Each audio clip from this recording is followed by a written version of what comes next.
আসসালামু আলাইকুম এবং সবাইকে স্বাগতম। আজকে আমাদের সাথে উপস্থিত আছেন দুইজন শিক্ষার্থী যারা এবছর 2025 সেপ্টেম্বর ইনটেকে সফলভাবে তাদের অ্যাডমিশন এবং ভিসা সম্পূর্ণ করেছে। আজকে আমরা জানবো তাদের কাছ থেকে তাদের সফলতার গল্প, তাদের জার্নির গল্প। হ্যালো মিস্টার সোহান, আপনাকে স্বাগত। ধন্যবাদ আপনাকে আমাকে কথা বলার সুযোগ দেওয়ার জন্য। আমি মাহমুদুল্লাহ হাসান সোহান, আমার district Magura. First of all আমি ধন্যবাদ জানাই রানা ভাইকে এবং রাবি ভাইকে, দুজনেই আমার অ্যাডমিশন প্রসেসে অনেক হেল্প করছেন। তারা তাদের সঠিক দিক নির্দেশনা এবং সময় উপযোগী যে পদক্ষেপগুলা তারা নিয়েছেন, তা হলে আমার অ্যাডমিশনটা আসলে অনেক ঝামেলাপূর্ণ একটা হয়ে যেত, যেহেতু একটা শেষ সময়ে এসে আর কি আমরা সবকিছু সফলভাবে সম্পূর্ণ করতে পারছি। তো সব কিছু বিবেচনা করে আমি রিভারিন অ্যাব্রোডকে, বিশেষ করে রানা ভাইকে আমি ধন্যবাদ দিতে চাই আমাদের এই অ্যাব্রোডকে বা চায়নাতে পড়াশোনার যে বিষয়টা, এটা সুগম করার জন্য এবং সুন্দরভাবে সেই প্রসেসটা কমপ্লিট করার জন্য। ধন্যবাদ মিস্টার সোহান। নেক্সটে যাবো আপনার কথা মিস্টার আতিকুর কাছে। আপনার সম্পর্কে একটু বলুন। ধন্যবাদ। আমি আরিয়ান মোহাম্মদ আন্তরিক, আমার ডিস্ট্রিক্ট রাজবাড়ী। চায়না থিওলজি ইউনিভার্সিটিতে পড়াশোনা করার জন্য সুযোগ পেয়েছি। আমার সাবজেক্ট মেকানিক্যাল। আমি শুরু থেকেই একটা আত্মবিশ্বাস রেখেছি, যার মাধ্যমে সেই কোম্পানির সিইও না বলে আমাদের কানাডা আর হচ্ছে রাতিকার ঝিলের পাশে। এখন আমরা যাত্রাটা শুরু করি আসলে ধীর গতিতে, কিন্তু আমাদের ধীর গতিটা আমাদের জার্নিটা আগাই দিতে একমাত্র রানা ভাই এমন করে আমাদের বিষয়টা আমাদের সামনের দিকে মানে অতিক্রম করেছে, যাতে আমাদের আত্মবিশ্বাসটা আরো বৃদ্ধি মানে পাচ্ছিল। তো আমি সবাইকে একটা কথাই বলবো যে হায়ার স্টাডি করার জন্য আপনি মনোবল এন্ড আপনার আত্মবিশ্বাস সম্পূর্ণটা আপনি একটা রিভেইন কনসেপ্ট, অ্যাপ্রোচ কনসেপ্টের মাধ্যমে আপনি এটা আত্মবিশ্বাস প্রয়োগ করতে পারবেন। এখন আপনি কিভাবে কি প্রসেস করবেন সেটা আপনাকে পদক্ষেপটা কে দেখাই দিবে। এই আত্মবিশ্বাস আপনি কার উপর রাখবেন, এটা আপনাদের সম্পূর্ণটা আপনি নিজের উপর। এখন আপনার আত্মবিশ্বাস রাখার জন্য আপনার একটা গাইডলাইন অবশ্যই দরকার। গাইডলাইনটা হচ্ছে, সেটা হচ্ছে আমাদের রানা ভাই, বারবার বলছি রানা ভাইয়ের কথা, যাকে না বললেই নয়। থ্যাংক ইউ আমাকে এত সুন্দরভাবে আমাকে পরিবেশটা করে দেওয়ার জন্য, আমাকে অসংখ্য ধন্যবাদ দেয়। You are most welcome. I am so pleased to speak.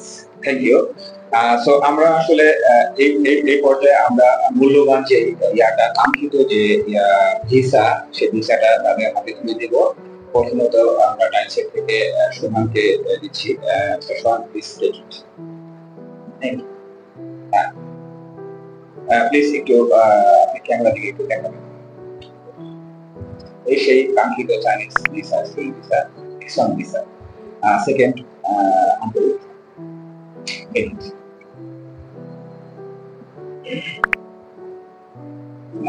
Thank you তাদেরকে। আমরা আসলে তাদেরকে কিছু প্রশ্ন করবো, বিকজ অফ এই প্রশ্নগুলো সকল স্টুডেন্টদের একটা কমন প্রশ্ন থাকে। সো আমারও ইচ্ছা তাদেরকে কিছু কোয়েশ্চেন করবো, সেই কোয়েশ্চেনের অ্যান্সার তারা দেবে। আশা করি আপনারা ধৈর্য সহকারে দেখুন এবং শুনুন। আশা করি আপনাদের তো কাজে লাগবে ইনশাআল্লাহ। সো প্রথমত আসি, আপনারা কেন উচ্চশিক্ষার জন্য চায়নাকে বেছে নিলেন? দেখুন, চায়না হচ্ছে এমন একটা কান্ট্রি যে যেখানে আপনার প্রযুক্তিগত শিক্ষা, আধুনিকায়ন এবং ওভারঅল সবকিছু, এনভায়রনমেন্ট, সংস্কৃতি, সবকিছুই আমাদের এশিয়া মহাদেশের এর সাথে একটা মানে অতপ্রত মিল। এবং প্রযুক্তিগত উন্নতি তো আসলে অন্য আপনার ইউরোপ আমেরিকার দেশের সাথে মানে টেক্কা দেওয়ার মতন একটা কান্ট্রি। এখানে শিক্ষা যে একটা চিন্তা যে এখানে আমি কেন এটা বেছে নিলাম যে চায়নাই বা কেন, কারণ এখানে একটা কষ্টের একটা বিষয় থাকে। যে আমরা অল্প কষ্টের মধ্যে কিভাবে আমাদের হায়ার স্টাডিটা বা আমাদের উচ্চ শিক্ষার যে প্রসেসটা এটা আমরা সম্পূর্ণ করতে পারবো, এটার জন্যই মূলত চায়নাকে বেছে নেওয়া। এবং আহ, বলা যায় যে আহ, আমার আয়ত্ত বা সীমাবদ্ধতা যেটা আছে তার জন্য আমার চায়নাই আমার কাছে বেস্ট মনে হয়েছে। Thank you. যে একটু অল্প পরিসরে আমরা সেকশন ওয়ান প্লিজ আপনি একটু ক্যামেরা দিকে তাকিয়ে চায়না আমার জানতে চাওয়া একটা কারণ, সেটা হচ্ছে চায়না সুযোগ সুবিধা স্কলারশিপ দিক দিয়ে অনেক, আর ওয়ার্ল্ড র্যাঙ্কিং ইউনিভার্সিটি দিক দিয়ে মানে চায়না খুব ডেভেলপমেন্ট করছে এখন। আমরা স্বল্প অল্প মানে সাশ্রয়ী যেটা আর কি, মানে তুলনামূলক ভাবে যেটা, সেটা আমরা এই চায়নাতে আমরা ইউনিভার্সিটির মাধ্যমে আমরা পড়াশোনা করতে পেরেছি, এই জন্য চায়নাতে আমরা থ্যাংক ইউ। ধন্যবাদ। আচ্ছা, আপনারা কোন বিশ্ববিদ্যালয়ে চান্স পেয়েছেন এবং কোন সাবজেক্টে আপনারা পড়াশোনা করেন? আমি চায়না থ্রি কোর্সেস ইউনিভার্সিটিতে nuclear engineering and nuclear technology সাবজেক্টে ব্যাচেলরে চান্স পেয়েছি। আমার ইউনিভার্সিটি এটা হচ্ছে আপনার হুবাই প্রভিন্স ইশান সিটি। আচ্ছা, আরেকটা ইম্পর্টেন্ট বিষয়, আপনার স্কলারশিপটার টাইপটা কি? আমি স্কলারশিপ পেয়েছি হচ্ছে হুবাই গভর্নমেন্ট স্কলারশিপ। আমার scholarship tuition fee and accommodation fee cover করবে। থ্যাংক ইউ আন্তরিক। আপনার কি? আমি চায়না টিউস ইউনিভার্সিটি মেকানিক্যাল ডিপার্টমেন্টে চান্স পেয়েছি। আমার পার্টি প্রভিন্সটা হচ্ছে ইয়াংচান, আর ইয়াংচান, আর আমার স্কলারশিপ হচ্ছে দুবাই গভর্নমেন্ট স্কলারশিপ। আর হচ্ছে আপনার সম্ভবত আপনার পার্সিয়াল আপনার ইয়ারলি টিউশন গভর্নমেন্ট ফি দিতে হবে, রাইট? আমার গভর্নমেন্ট ফি দিতে হবে, আমার এটা আর হচ্ছে varsity tuition fee. Thank you. দেখেন, দুইজন স্টুডেন্টে চায়না থেকে জর্জিয়া ইউনিভার্সিটিতে চান্স পেয়েছে, একজন মেকানিক্যালে, একজন নিউক্লিয়ার ইঞ্জিনিয়ারিং এ। সো স্কলারশিপের দেখেন ডিফারেন্স আছে। এখন অনেকে স্কলারশিপ কোয়েশ্চেন করেন আসলে স্কলারশিপ থেকে কিনা। এখন দেখেন, আমরা যারা পাস করি স্টুডেন্ট, তাদের সবারই প্রচেষ্টা থাকে একটা স্টুডেন্ট যেন ভালো স্কলারশিপ নিয়ে পড়াশোনা করতে পারে, সেই সিস্টেমে থাকে, সেই সিস্টেমটা সর্বোচ্চ আমরা করে থাকি। বাট আলটিমেটলি যখন কি হয়, যখন যেটা আসলে স্টুডেন্টের অ্যাফোর্ডেবল পর্যায়ে চলে আসে, তখন সেটা স্টুডেন্টকে অ্যাকসেপ্ট করে যেতে হয়। কারণ আই থিঙ্ক ফুড স্কলারশিপ পেয়েছে, he is a very lucky person. Also, he is a lucky person because of he already got it partial scholarship like that tuition fee full fee. এখানে দেখেন dormitory ফি যেটা hostel ফি, এটা খুব একটা বেশি না স্টুডেন্টের জন্য, সামথিং লাইক দ্যাট মেবি 3,800 আরকি। বাট চায়না বিজাস ইউনিভার্সিটি থেকে নতুন আপডেট দিয়েছে যে এটা আরো কমে যাবে। হ্যাঁ, ওখানে ডরমেটরি এক্সটেনশন হয়েছে, সো সেটা হয়তো হাবে চলে আসবে। আই থিঙ্ক 1800 আরএমবি থেকে 2500 আরএমবি যেটা কভার হয়ে যাবে। ধন্যবাদ। আমরা আর কিছু প্রশ্ন আছে, সেই প্রশ্নগুলো করব। আচ্ছা, অ্যাডমিশন এবং ভিসা প্রক্রিয়ায় কি ধরনের জটিলতা বা চ্যালেঞ্জ ফেস করছেন একে একে আমরা একটু বলুন। যদি এই কথা অ্যাডমিশনের প্রসেসটা যদি বলতে চাই, তাহলে আমি একটু আরো আগে থেকেই বলবো। বিশেষ করে যারা মার্চ 26 এবং সেপ্টেম্বর এই দিকটা ধরবেন, তাদের ক্ষেত্রে আমি আগাম বার্তা আপনাদের সার্টিফিকেট বা একাডেমিক যে পেপারস গুলো আছে, আপনারা এগুলা দেখবেন যে কোনো ত্রুটি আছে কিনা। যদি ত্রুটি থাকে তাহলে আপনারা এখন থেকেই এটা সমাধান করবেন। কেননা আমি এই সংশোধনের জন্য আমার অনেকটা সময় লস হয়ে গেছে। আমি চাই না যে এই মানে একদম সময় বেঁধে, মানে একটা একদম লিমিটেড সময় এসেছিল যেন আমরা এইটা মানে এই কাজে দেবে না করি যে আমার এখন অ্যাপ্লিকেশন করার সময়, কিন্তু এখন দেখি যে আমার পেপার ত্রুটি, আমার এটা ঠিক করতে হবে। এটা অনেক হেজিটেশন আসে, অনেক দ্বিধাদ্বন্দ্বের মধ্যে আমাদের পড়তে হয়। সো যে বিষয়টা ছিল যে অ্যাডমিশন প্রসেস, অ্যাডমিশন আমি এই পেপারস গুলো ঠিক করার পরে আমি রানা ভাইয়ের কাছে পেপারস গুলো দিলাম। তো এইভাবে সে আমাদের অ্যাডমিশনটা করে দিল। আরেকটা বিষয় হচ্ছে কি, আমি সব থেকে বেশি দ্বিধাদ্বন্দ্বে ছিলাম এবং টেনশনে ছিলাম, সেটা হচ্ছে এমবাসি ফেস করার জন্য। কেননা আমি এর আগে কখনোই কোনো এমবাসি ফেস করি নাই, এটা আমার ফার্স্ট।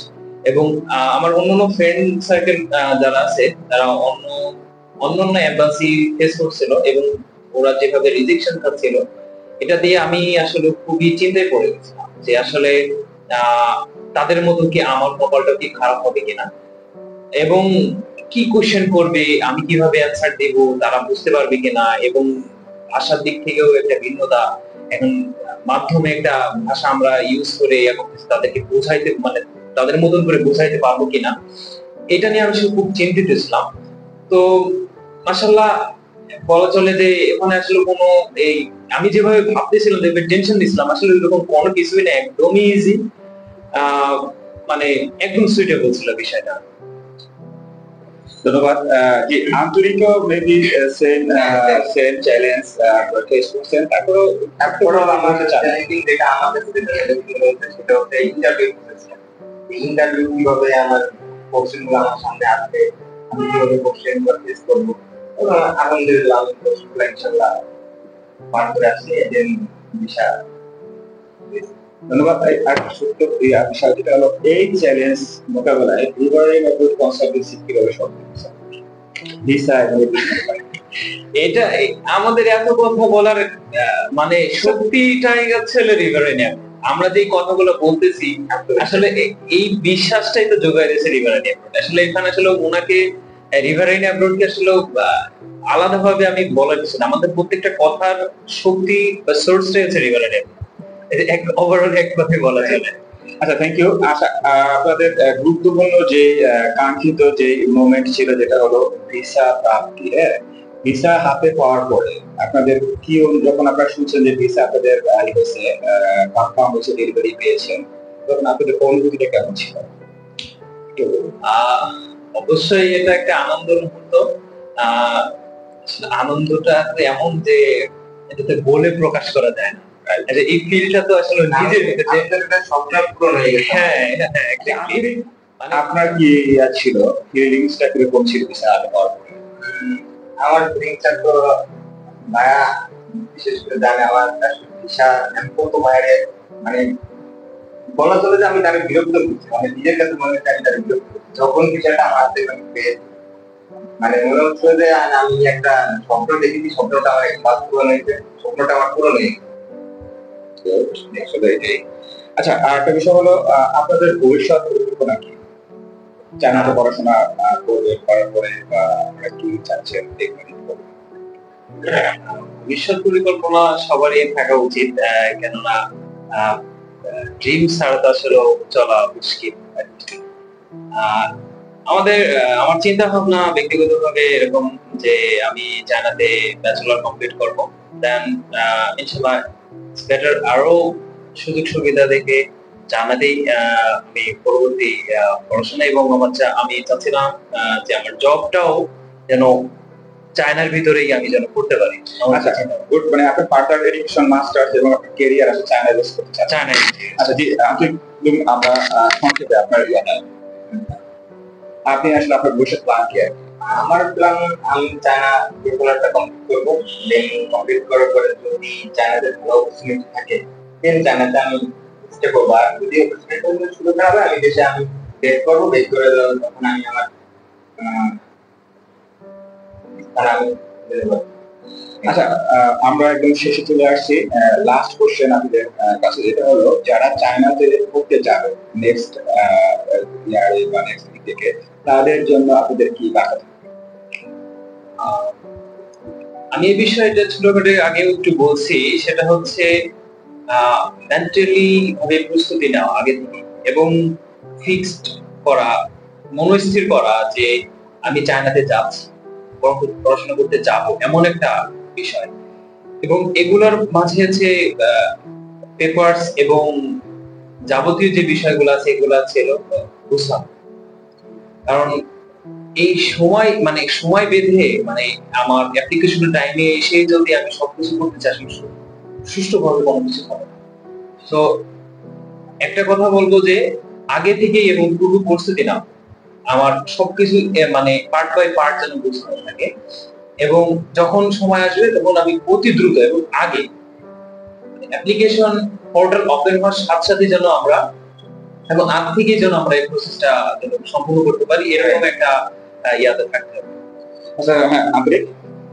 হ্যাঁ, আমার প্রশ্ন, আমার যেটা কি বলবো, একটা কথা সেটা হচ্ছে আত্মবিশ্বাস, নিজের উপর আত্মবিশ্বাস, আর আত্মবিশ্বাস রাখতে হবে আমাদের এই